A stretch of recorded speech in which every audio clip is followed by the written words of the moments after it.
السلام علیکم ناظرین، آپ دیکھ رہے ہیں پروگرام گوہر کے ساتھ اور میں ہوں آپ کا میزبان گوہر بٹ۔ آج کے پروگرام میں ہم ڈسکس کریں گے کہ ٹرمپ ایک بار پھر امریکہ کے صدر بن گئے ہیں۔ ان کے صدر بننے سے دنیا میں امن آئے گا یا دنیا انتشار کا شکار رہے گی، اور دو بڑے مسئلے جو ہیں کیا ان کا حل ممکن ہو سکے گا؟ ساتھ ہی ساتھ ٹرمپ کے صدر بننے سے پاکستان کی ایک سیاسی جماعت پاکستان تحریک انصاف کو بہت زیادہ خوشی اور امید ہے، کیا ان کی امید پوری ہو سکے گی؟ جبکہ آخر میں ہم ڈسکس کریں گے سموگ جس نے اس وقت لاہوریوں کا سانس لینا دوبھر کر دیا ہے، یہ کیا ہے وجہ اس کی اور اس کا حل کیا ہے؟ ان سارے ایشوز پر بات کرنے کے لیے ہمارے ساتھ اسٹوڈیوز میں موجود ہیں جناب سلمان غنی صاحب، خالد فاروقی صاحب، اور ہمارے ساتھ اس وقت اسلام آباد اسٹوڈیو میں موجود ہیں جناب قربان بلوچ صاحب۔ ہم کوشش کریں گے کہ ایک جو ماہر تجزیہ نگار ہیں محمد مہدی صاحب یہ بھی ہمیں جوائن کر سکیں، لیکن اس سے پہلے بات کرتے ہیں جناب سلمان غنی صاحب، آپ سے آغاز کرتے ہیں۔ یہ بتائیے ٹرمپ جیت گئے، پہلے تو یہ بتائیے بڑی بات ہو رہی تھی کہ ٹرمپ نہیں جیت سکیں گے، اور یہاں پر تو تاثر یہ تھا کہ وہ ان کی جو مد مقابلہ ہیں وہ جیت جائیں گی، اور کچھ لوگ تو بلکہ یہ بھی دعویٰ کر رہے تھے کہ ٹرمپ تو ہار چکے ہیں، بس اناؤنس ہونا باقی ہے۔ بسم اللہ یہ کیا ہوا اچانک سے؟ دیکھیں بٹ صاحب، آپ نے جو اپنے ابتدائیے میں بات کی ہے کہ ٹرمپ صاحب کے بارے میں توقعات کیا تھی، یہ میرا ذاتی خیال اس سے بڑا مختلف تھا۔ میں یہ کہتا تھا اپنے پروگرام میں بھی کہ ٹرمپ صاحب کو ایج حاصل ہے، لیکن اگر ٹرمپ صاحب ہار گئے تو وہ رد عمل کا اظہار ضرور کریں گے، وہ دھاندلی کا الزام ضرور لگائیں گے۔ اس کی ایک وجہ ہے، دیکھیں ان کا جمہوری سسٹم بڑا مضبوط ہے امریکہ کا، اور آج تک جتنے بھی انتخابات ہوئے ہیں کبھی کسی نے دھاندلی کے الزامات نہیں تھے لگائے، لیکن 2020 کے الیکشن میں جب ٹرمپ صاحب ہارے تھے تو نہ صرف انہوں نے یہ کہ دھاندلی کے الزامات لگائے تھے، بلکہ وہ کیپٹل ہل پہ ان کے حامی بھی چڑھ دوڑے تھے۔ اور آپ ذرا ان کے ہاں قانون کی بالادستی دیکھیں کہ وہ جو لوگ چڑھ دوڑے تھے ان میں سینکڑوں کو سزائیں مل چکی ہیں، سینکڑوں کے مقدمات اب تک وہاں پر موجود ہیں۔ دوسری بات، جس ماحول کے اندر امریکہ کے انتخابات ہو رہے تھے وہ بڑا ٹینشن کا ماحول تھا، وہاں پر بھی ایک تقسیم ہے، وہاں پر ٹکراؤ تھا، تناؤ تھا، الزامات تھی، گالی گلوچ تھا، اور اس ساری کیفیت کے اندر آپ دیکھیں کہ امریکی سیاست کا یا امریکی انتخابات کا ایک حسن یہ ہے کہ وہ ایشوز بیس سیاست کرتے ہیں۔ اور ٹرمپ صاحب کو ایج کیوں ملا کہ ٹرمپ صاحب ایک تو امریکی نیشنلزم کی بات کر رہے تھے، امریکنوں کے مفادات کی بات کر رہے تھے، مہنگائی کو انہوں نے ایشو بنایا تھا، اور ایک بات مجھے وہ بدلا ہوا ٹرمپ لگا ہے ماضی کے نسبت، انہوں نے جو اپنا پہلا خطاب کیا ہے بٹ صاحب بڑا امپورٹنٹ ہے، اس لیے کہ اس وقت عالمی امن کی سب ضرورت محسوس کرتے ہیں، اور انہوں نے جنگوں کی مخالفت کی ہے۔ اور یہ بات جب وہ اپنی کمپین میں کر رہے تھے، دیکھیں وہاں پر ہوا کیا، ہمیں یہ جاننے کی ضرورت ہے۔ یہ جو غزہ کی صورتحال تھی نا، اس کے بہت سارے اثرات امریکہ کے اندر ہوئے، اس لیے کہ آپ دیکھیں وہاں پر ان کی یونیورسٹیز میں ان کے پرچم اتار کر لوگوں نے فلسطین کے پرچم لہرائے، کہ بڑی بڑی ریلیز وہاں پر منعقد ہوئیں، اور امریکنز کو یہ باور کروایا کہ کیا امریکی جو اسلحہ ہے وہ اسی طرح استعمال ہوتا رہے گا کہ پیسے وسائل امریکہ کے استعمال ہوں، بدنامی امریکہ کے حصے آئے، اور دنیا جو ہے وہ عیش کرتی پھرے۔ یہ سارے وہ عوامل تھے جس کا ٹرمپ صاحب کو فائدہ ہوا۔ اور ایک اور بات دیکھیں کہ ان کے مقابلے میں جو کینڈیڈیٹ تھے، پہلے بائیڈن کینڈیڈیٹ تھے، پھر وہ کچھ وجوہات کی بنیاد پر ایک ان کی عدالت، تو پھر کمیلا ہیرس آئیں، وہ ایک کمزور امیدوار تھیں۔ اور پھر آپ دیکھیں کہ ہمارے ہاں خواتین کی بڑی عزت و تکریم ہے، لیکن وہ معاشرہ جس میں خواتین کو بڑا بالادست سمجھا جاتا ہے، ان کے حقوق کی بات کی جاتی ہے، وہاں آج تک کوئی خاتون نہیں آئی ہے۔ تو میں سمجھتا ہوں کہ اصل بات یہ ہے کہ ٹرمپ صاحب کے جیتنے کے بعد بڑے چیلنجز کیا ہے۔ سب سے بڑی بات انہوں نے کی ہے کہ وہ جنگوں کی مخالفت کر رہے ہیں، اور ماضی کے اندر بھی جب وہ بستقدار آئے تھے تو انہوں نے جنگوں کی مخالفت کی تھی۔ وہ کہتے تھے کہ ہمارا اربوں خربوں ڈالر جو ہے وہ ان جنگوں کی نظر ہو جاتا ہے۔ تو بڑا چیلنج جو ہے غزہ اور لبنان کی صورتحال ہے، کیا وہ اس حوالے سے بڑی پیش رفت کر سکیں گے؟ میرا نہیں خیال کہ اس میں دیکھیں، اس میں شاید وہ کشمیر ایک ایسا تنازع ہے جس کی وجہ سے ساؤتھ ایشیا جو ہے ہر وقت ایک اس میں خطرے کی۔ جی بٹ صاحب، وہ آپ کے میرے دیکھیں، میں اس میں تھوڑا سا ایک حوالہ آپ کو ٹرمپ صاحب کا دیتا ہوں کہ ہمارے ایکس پرائم منسٹر جو تھے اس دور میں، انہوں نے جا کے جب یو این میں خطاب کیا تھا تو پاکستان کا ہمیشہ ایک موقف رہا ہے، پاکستان ہمیشہ مذاکرات کی بات کرتا ہے، ڈائلاگ کی بات کرتا ہے۔ کیوں کرتا ہے؟ دیکھیں یہ مذاکرات کی ڈائلاگ کی بات ہمیشہ وہ کرتا ہے جس کا کوئی سیاسی کیس ہوتا ہے. ہم جب انڈیا کے ساتھ انڈیا کے ساتھ یہ جو ریزولوشنز پاس کروائی تھی یہ کوئی پاکستان کے لیڈر نہیں تھے, اس پر یہ انڈیا آگے کے لیڈر تھے. لہٰذا میں یہ بات کہتا ہوں کریں گے. کہ بڑا چیلنج جو ہے وہ غزہ کی صورتحال ہے, اور اس میں میں سمجھتا ہوں کہ لازمی پیش رفت کریں گے. وہ آپ کے خیال میں لازمی پیش رفت کریں گے. خالد فاروقی صاحب, پہلے تو میں آپ کا تجزیہ لینا چاہوں گا کہ آخر یہ ہوا کیا, کیونکہ آپ جانتے ہیں یہاں پر تو یہ تاثر تھا کہ جناب ٹرمپ جو ہیں وہ ہار جائیں گے اور کملا ہیرس جو ہیں وہ جیت جائیں گی. لیکن پھر اچانک سے جب رزلٹس آئے, اور یہ بہت بڑی وکٹری ہے, اگر آپ دیکھیں نقشے کے اوپر تو ایسے لگتا ہے جیسے سارا جو امریکہ ہے وہ ریڈ ہو گیا, کہیں کہیں بلو آپ کو وہ نشان نظر آتے ہیں, صرف شہروں کی حد تک, باقی سارا امریکہ جو ہے وہ ٹرمپ کے ساتھ ہے. دیکھیں گور, اس میں ہمیں امریکہ کی جو ہسٹری ہے اس کو سامنے رکھنا پڑے گا. کبھی نارتھ اور ساؤتھ کی وہاں پہ ایک چپکلش ہوتی تھی. وہ نارتھ اور ساؤتھ کی چپکلش جو ہے وہ سلیوری سے لے کر انڈسٹریلائزیشن تک یہ ساری چیزیں اس میں ڈسکس ہوتی تھیں. اب وہ ختم ہو چکی ہے کیونکہ ایک صدی کے دوران بہت سی تبدیلیاں وہاں پہ آئیں. اب یہ ہے کہ امریکہ میں جس چیز نے سب سے زیادہ اثر کیا, ہم تو یہاں پاکستان میں بیٹھ کے یا تھرڈ ورلڈ میں کسی کنٹری میں بیٹھ کے لوگ عام طور پہ جب بحث کرتے ہیں وہ کہتے ہیں کہ ہمارے ولیج کا ضرور اس نے غور کیا ہوگا, ہمارے ایشو پہ ضرور ٹرمپ پہ اس کی سیاست پہ اثر انداز ہوا ہے. اور یہ ہم کسی بھی چھوٹے سے ملک کا نشاندہی کر کے ہم یہ سمجھتے ہیں کہ اس ملک کے جو حالات ہیں نا وہ امریکہ کے حالات پہ, امریکہ میں لوگوں کو پتہ ہی نہیں ہے کہ کشمیر میں کیا ہو رہا ہے, امریکہ کے لوگوں کو پتہ ہی نہیں وہاں پہ کیا ہو رہا ہے. امریکہ امریکی ان تنازعات میں نہیں الجھتے, ان کے ڈیسک ہوتے ہیں.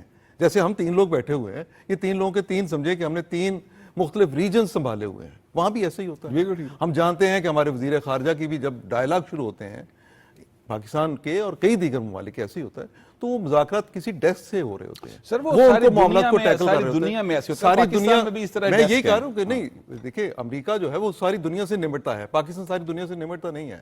امریکہ کے پوری دنیا میں مفادات ہیں, پاکستان کے اپنے ریجن میں اپنے حد تک مفادات ہیں. ریاست کا فرق ہے نا, وہ ایک امپائر بن چکی ہے, تو یہ اس میں بنیادی فرق ہے. لیکن جس چیز نے امریکہ کے اس الیکشن پہ سب سے بڑا اثر ڈالا ہے وہ پھر بتاؤں, وہ امریکہ کا داخلی معاملہ اکانومی کا ہے. اکانومی پچھلے بائیڈن کے سارے عرصے میں اکانومی ان کی بری طرح سے تباہ ہوئی. وہاں انفلیشن ریٹ بہت زیادہ ہو گیا, وہاں پہ انٹرسٹ ریٹ بہت زیادہ ہو گیا. انٹرسٹ ریٹ امریکہ کی تاریخ میں شاید اتنا کبھی نہیں ہوا تھا جتنا انٹرسٹ ریٹ اس بائیڈن کے دور میں رہا, اور آخری ٹائم پہ آ کے انہوں نے انٹرسٹ ریٹ کم کرنا شروع کیا.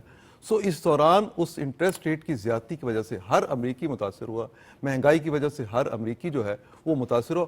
اس اکانومی نے بائیڈن کی جو ساکھ تھی اندرون ملک اس کو تباہ کر دیا. اور بائیڈن کی جو پالیسیز تھیں, تیسری اہم بات جو تھی وہ بڑی اہم یہ تھی کہ جو امریکہ میں امیگریشن کے لاز تھے ان میں کافی خلا نظر آئے امریکیوں کو, خود نیشنلسٹ امریکیوں کو, اور اس دوران لوگ امریکہ میں بہت زیادہ داخل ہوئے دوسرے ممالک سے, بالخصوص انڈیا جیسے ملکوں سے. اس چیز کا سنا بہت رد عمل ہے, اس کا رد عمل وہاں پہ بہت ہے. حالانکہ آپ جانتے ہیں فاروقی صاحب کہ یہ جو امریکہ ہے یہ تو لینڈ آف امیگرینٹس ہے. اس کے باوجود دیکھیں نا, یہ لینڈ آف امیگرینٹس تو ضرور ہے, لیکن اب امریکہ ایک نیشن کے طور پر بھی سوچتا ہے, اور اس میں وہ وائٹ سپرمیسی جو ہے وہ کہتی ہے کہ ہمیں کس حد تک آپ نے دھکیلنا ہے. جب وہ بڑے شہروں سے نکل جائیں گے جیسے برطانیہ میں ہوا, تو وہاں پہ یہ ایشو جو ہے وہاں پہ یہ چلتا ہے. 3 چیزیں جو ہیں, امیگریشن کا اور اکانومی کا, یہ بہت زیادہ وہاں پہ یہ چیزیں جو ہے اثر انداز ہوئی ہیں, جس نے ریپبلکن کو جیتنے میں کامیابی دی. اور اس کے بعد پھر ڈالر کی جو بین الاقوامی حاکمیت ہے, بالادستی ہے, یہ کمزور ہوئی. آپ کو میں بتاؤں کہ یہ الیکشن سے عین قبل جب برکس ہوئی تو برکس نے امریکیوں کو ایک نیا میسج دیا ہے کہ برکس میں دنیا کی وہ اکانومیز جو کہ ابھرتی ہوئی اکانومیز اور ساتھ چائنا جیسا ملک ہے, تو وہاں پہ 25% دنیا کی اکانومی جو ہے برکس کے کنٹرول میں چلی گئی ہے.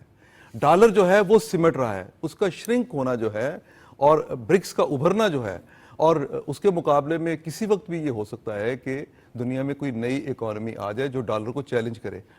یہ وہ خطرات ہیں جس کو امریکہ کے اکانومسٹ, امریکہ کے انڈسٹریلسٹ, امریکہ کے جو بڑے ٹائکون ہیں وہ سارے کے سارے, اور امریکن عوام تک اس کے اثرات پہنچے. آپ دیکھیں کہ مسک جیسا بندہ جو ہے, ایلن مسک جیسا بندہ جو ہے, وہ امریکن الیکشن پہ اثر انداز ہوا, بالکل ہوا, اور اس نے پورے کا پورا پانسا پلٹ دیا. اچھا, اب یہ بات ہے کہ یہ تو وہ چیزیں ہیں جو امریکن الیکشن پہ اثر انداز ہوئیں اور ٹرمپ کو جیتنے میں اس نے مدد کی. اگر برکس کانفرنس اس الیکشن سے عین قبل نہ ہو رہی ہوتی تو شاید تھوڑا سا ویک میسج رہتا ان ملکوں کی طرف سے, لیکن یہ کانفرنس جو ہے اس نے بتا دیا کہ بھئی دنیا ایک نئی تیاری میں ہے, اور ویسٹ سے ایسٹ کی طرف جو ترقی ہے وہ ادھر جا رہی ہے. اب جو ٹرمپ ہے اس کے سامنے دو بڑے چیلنجز ہیں اس وقت. تیسرا ہمارا اپنا انٹرسٹ ہے کہ وہ اس میں اس کو مداخلت کرنی چاہیے. دو بڑے چیلنجز یہ ہیں, ایک مشرق وسطیٰ کی صورتحال ہے جہاں پہ مشرق وسطیٰ کی صورتحال کے ساتھ دوسرا منسلک اس سے چیلنج جو ہے وہ ایران کا ہے. ایران کا نیوکلیئر پروگرام ان کے لیے مسئلہ بنا ہوا ہے. مشرق وسطیٰ میں جو حالات ہیں وہ ایک بہت بڑا مسئلہ ہے. اگرچہ میں نہیں سمجھتا کہ ٹرمپ امریکن پالیسی میں کوئی ایسی تبدیلی لائیں گے جس میں وہ اسرائیل کی جو اولویت ان کی سیکیورٹی پالیسی میں ہے اس کو تبدیل کر سکیں گے. وہ پوزیشن تبدیل کرنا ان کے لیے مشکل ہے. اس وقت سب سے بڑی یہی امید کی جا سکتی ہے کہ ٹرمپ نے جیسا کہا کہ ایک تو میں جنگیں رکواؤں گا اور دوسری نئی جنگیں شروع نہیں. اس پر خالد صاحب مزید بات کرتے ہیں, لیکن صرف ایک فکر. اور دوسرا جو ان کا بڑا ایشو ہے وہ ہے یوکرین اور روس کا تنازع.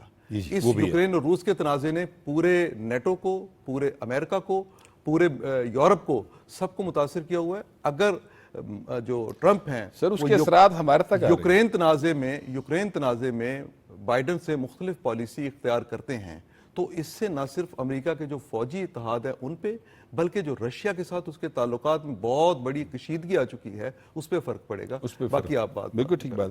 اس وقت ہمارے ساتھ محمد مہدی صاحب موجود ہے. مہدی صاحب کیا حال چال ہے, آپ ٹھیک ٹھاک ہے سر؟ مہدی صاحب کو آواز میرا خیال شاید ہماری جا رہی ہے کہ نہیں جا رہی ہے, ذرا یہ مہدی صاحب یہ فرمائیے گا کہ جو ٹرمپ صاحب نے جیتنے کے بعد کہا کہ وہ دنیا میں اب کوئی جنگ نہیں چھیڑیں گے بلکہ پہلی جنگوں کو بھی ختم کریں گے, تو آپ کیا دیکھتے ہیں کہ ایسا ممکن ہو سکے گا ان کے لیے؟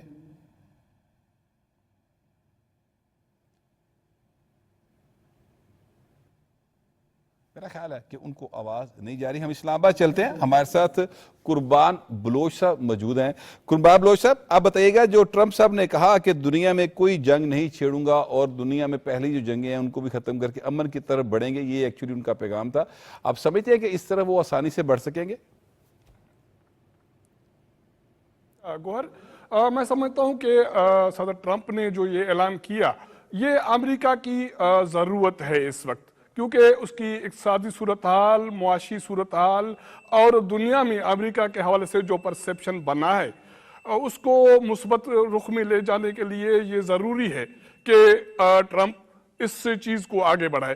انہوں نے اپنے انتخاباتی کیمپین میں بھی یہ بات کی اور اب جب منتخب ہو گئے اس کے بعد فارن پالیسی کے حوالے سے جو انہوں نے اعلان کیا اس میں بھی یہی جو اہم نکتہ ہے جس کو اس نے فوکس کیا. اب دو ایشوز ہیں, مشرق وسطیٰ میں جو جنگ کی صورتحال ہے, یوکرین کی صورتحال ہے. اب یہ امریکہ کے لیے اس لیے ضروری ہے کہ وہاں معاشی صورتحال, روزگار کے مواقع, اقتصادی صورتحال, مہنگائی کا بڑھنا, یہ ساری چیزیں تقاضا کرتی ہیں کہ اب ٹرمپ اس چیز کو جو اعلان کیے انہوں نے اسی طرف لے جائے.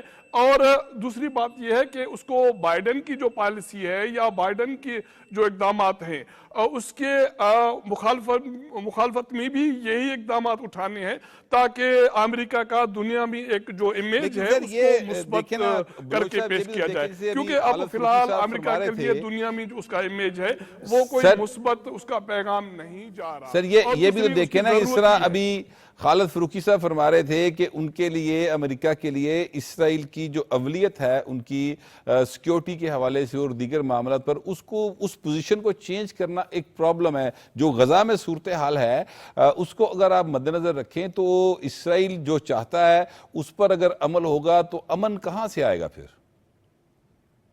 جی گوہر, اس کے حوالے سے اسرائیل کی طرف سے جو اقدامات اٹھائے گئے میرے خیال میں غزہ میں, لبنان میں, تو اب یہ ضرورت بن گئی دنیا میں بھی, کیونکہ اقوام متحدہ پہ تنقید ہو رہی ہے, امریکہ پہ تنقید ہو رہی ہے اور اقوام متحدہ کے جو ممبر ممالک ہیں ان پہ تنقید ہو رہی ہے کہ ایک مسلم ممالک کو یا ایک نسلی یا مذہبی فرقے کو نشانہ بنایا جا رہا ہے. تو یہ کوئی پازیٹیو میسج نہ یو این کے لیے ہے نہ امریکہ کے لیے ہے. تو اسرائیل کی طرف سے جو اقدامات اٹھائے گئے اس کے حوالے سے کافی اس کے مقاصد انہوں نے اپنے حاصل کر لیے. اب ظاہر ہے اس چیز کو کہیں نہ کہیں جا کے اسٹاپ تو لگانا ہے اور میرے خیال میں اس کا کریڈٹ ٹرمپ ہی لیں گے. جی سلمان غنی صاحب, آپ یہ سمجھتے ہیں کہ دیکھیں حالت یہاں تک ہے, یعنی پارا یہاں تک ہے کہ اسرائیل نے اس حوالے سے بہت ایکسٹریم سٹیپس لے لی ہیں اور اب یہ جیسے وہ قربان بلوچ صاحب کہہ رہے تھے کہ اب ضرورت امن کی طرف جانے کی تو سب جائیں گے، لیکن جتنے ایکسٹریم سٹیپ سے وہ چلا گیا اس کا رد عمل تو ظاہر ہے آئے گا، کس طرح سے کنٹرول کر سکیں گے؟ دیکھیں وٹ صاحب، آپ پہلے ٹرمپ صاحب یا ان کی پالیسیز کو ڈسکس کرنے سے پہلے ذرا اسرائیل کی اندرونی صورتحال پہ آئیں کہ وہاں کیا ہو رہا ہے. آپ کو پتا ہے کہ وہاں شدید رد عمل ہو رہا ہے جی، وہاں پہ ان کی رد اس عمل ہے. پالیسیز پہ. اپنے ڈیفنس منسٹر کو نکالنے پہ لوگ میدان میں آئے ہیں، اس لیے کہ خود امریکہ کی اکانومی بھی شیٹر ہوئی ہے. اور یہ جو 7 اکتوبر پچھلے سال سے جب یہ سلسلہ شروع ہوا ہے، یہ رد عمل کوئی فوری رد عمل نہیں تھا، یہ ایک طویل عرصے سے رد عمل تھا. اور ابھی جیسے کہا گیا کہ جی اسرائیل کو کیا ٹرمپ صاحب اسرائیل پہ اثر انداز ہو پائیں گے، وہ مینڈیٹ لے کے آئے ہیں. اور یہ نہیں کہ انہوں نے یہ اسپیچ جیتنے کے بعد کی ہے، آپ ان کی ساری اسپیچز اٹھا کے دیکھ لیں. انہوں نے جب مسلم کمیونٹی سے لاسٹ ویک خطاب کیا تھا تو یہی بات کی تھی کہ وہ اس جنگ پہ اثر انداز ہوں گے. اس کا مطلب کہ امریکنز نے انہیں اس بات کا مینڈیٹ دیا ہے کہ یہ سلسلہ بند ہونا چاہیے. دیکھیں ایک وقت میں امریکہ کو سمجھا جاتا تھا کہ یہ عالمی امن کا لمبردار ہے، امریکہ بہت بڑی سپر پاور ہے. اس وقت وہ ٹریلینز ڈالرز کا مقروض ہے اور چائنا کا مقروض ہے. بات یہ کہ یہ تحریک ان کے اندر سے پھوٹی ہے اور اس تحریک کی بنیاد پر اسے ایک مینڈیٹ ملا ہے. بات یہ کہ وہاں کی جو معاشی صورتحال کیا ہے کہ وہاں پر اشیاء ضروریات کی قیمتوں میں وہاں پر بھی آگ لگی ہوئی ہے، وہاں پر بھی بے روزگاری ہے. اور وہ جو امیگرینٹس کا ایشو ہے وہ اسی لیے ایشو ہے کہ وہ یہ سمجھتے ہیں کہ امریکنز کے اوپر بیرون ملک سے آ کر لوگ حاوی ہو رہے ہیں. لہٰذا میں سمجھتا ہوں کہ ٹرمپ صاحب جس مینڈیٹ کے تحت آئے ہیں اس کے تحت آنے والے آپ چند روز کے اندر دیکھیں کہ وہ اس حوالے سے پیش رفت کرتے نظر آئیں گے. اور اس معاملے میں آپ صرف یہ نہ دیکھیں کہ لبنان کی اور فلسطین کی صورتحال ہے، ان کے اس خطے میں اتحادی اور بھی بیٹھے ہیں. سعودی عرب ہے، قطر ہے، ابو ظہبی ہے، دبئی ہے. کیا وہ متاثر نہیں ہو پا رہے؟ کیا ان کے ہاں اس کے اثرات نہیں ہوں گے؟ لہٰذا میں سمجھتا ہوں کہ یہ پالیسی اس کو نہ صرف امریکہ کے اندر سے پذیرائی مل رہی ہے بلکہ امریکہ کے باہر سے بھی پذیرائی ملے گی. کہ بات یہ کہ امریکہ کو اپنا طرز عمل تبدیل کرنا چاہیے. امریکہ ایک وقت میں بڑی سپر پاور کے طور پہ تھا، اب چائنا ابھر رہا ہے. اور انہوں نے ایران کا ذکر کیا ہے. دیکھیں ان کے ایشوز کیا ہوں گے اس خطے میں. ان کے بڑے ایشوز چائنا اور ایران ہیں کہ کیا وہ ایران کے ساتھ جو معاہدہ تھا اسے ختم کر پائیں گے. چین کے بارے میں آپ کو پتہ ہے انہوں نے کیا کہا کہ انہوں نے کہا جی کہ ہم ان کی جو اشیاء ضروریات ہیں ان پہ 50% ٹیکس لگاؤں گا اور اس پہ ہم مزید سختی کریں گے. اس لیے کہ ان کی اپنی معیشت ڈاماڈول ہے. لہٰذا امریکہ کے انٹرنل پرابلمز اتنے زیادہ ہو گئے ہیں کہ وہ بیرونی محاذ سے اس لیے بھاگتے نظر آ رہے ہیں کہ اگر امریکہ کو انہوں نے سپر پاور رکھنا ہے، وہاں کی معیشت کی بحالی رکھنی ہے، وہاں کے لوگوں کو روزگار دینا ہے تو پھر جنگوں سے جان چھڑانی پڑے گی. یہ بائیڈن صاحب کی جب ہم بات کرتے ہیں تو یہ شام میں، عراق میں، افغانستان میں، یہ سارے سلسلوں میں اربوں کھربوں ڈالر ان کے لگے. میں آپ سے پوچھتا ہوں کہ اس افغانستان کے اندر ان کے ساتھ کیا ہوا؟ یہ پتھر چاٹ کے گئے ہیں.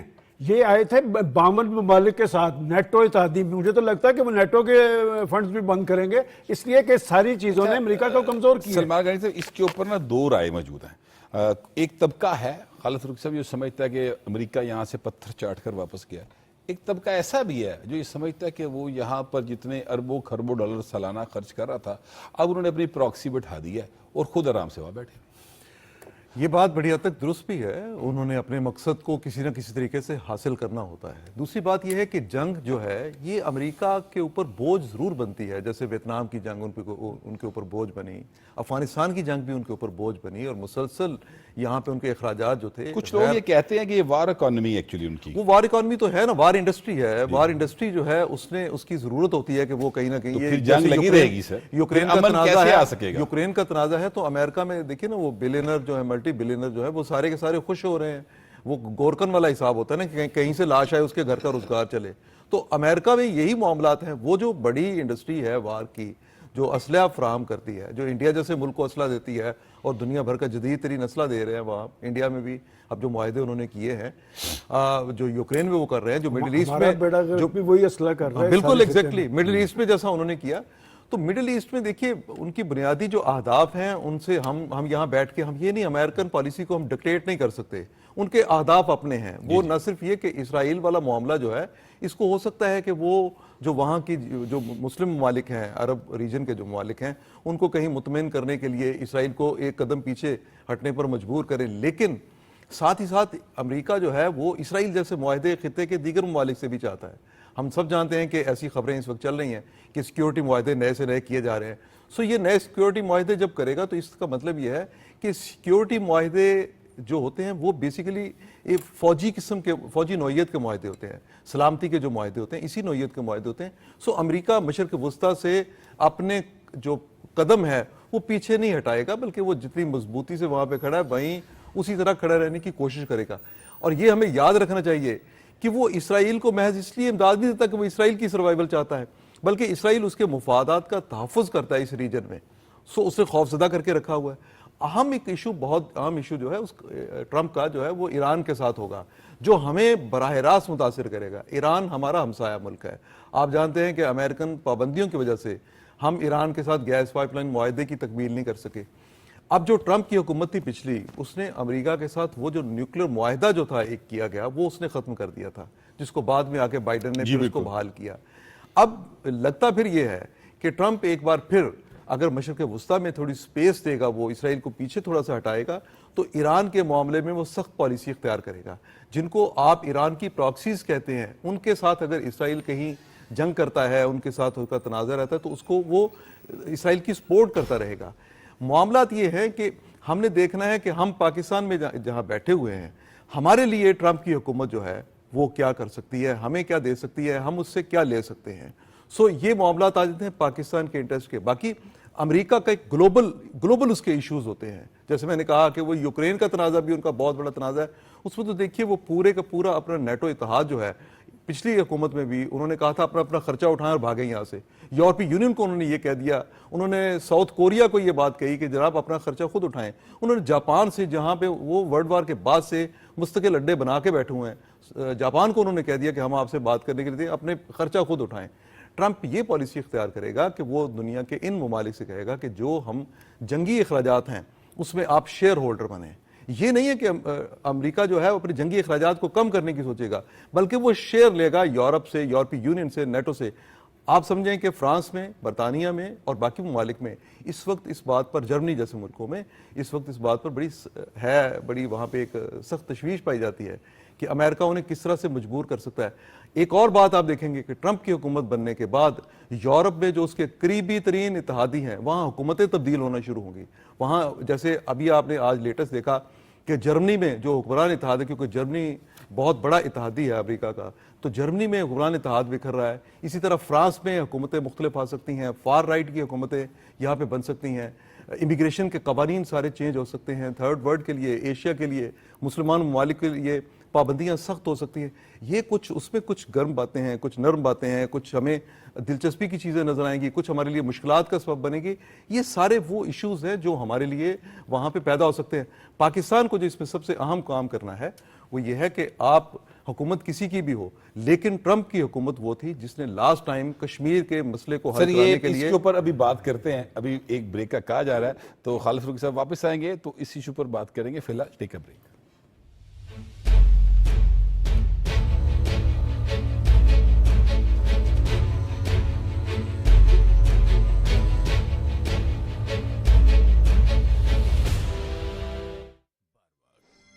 تنقید سے پہلے تحقیق اور الزام سے پہلے ثبوت, یہ صحافت ہی نہیں انسانیت کی بھی پہلی شرط ہے. سوچ بدلیں, سوچنے کا انداز بدلیں. صحافت اور سیاست, ریاست کے دو ستون یا کاروبار زندگی, پاپولر بیانیہ یا تاریخ کی درست سمت. سیدھی بات پینٹ سلیم کے ساتھ, صرف پی ٹی وی نیوز پر.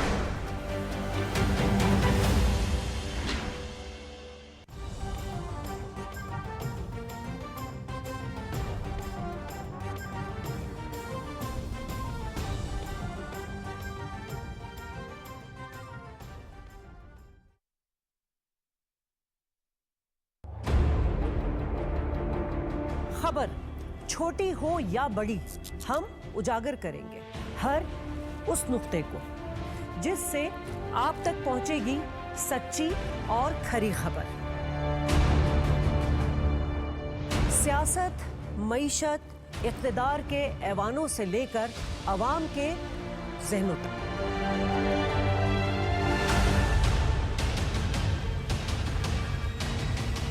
عالمی منظرنامے پر بھی گہری نظر.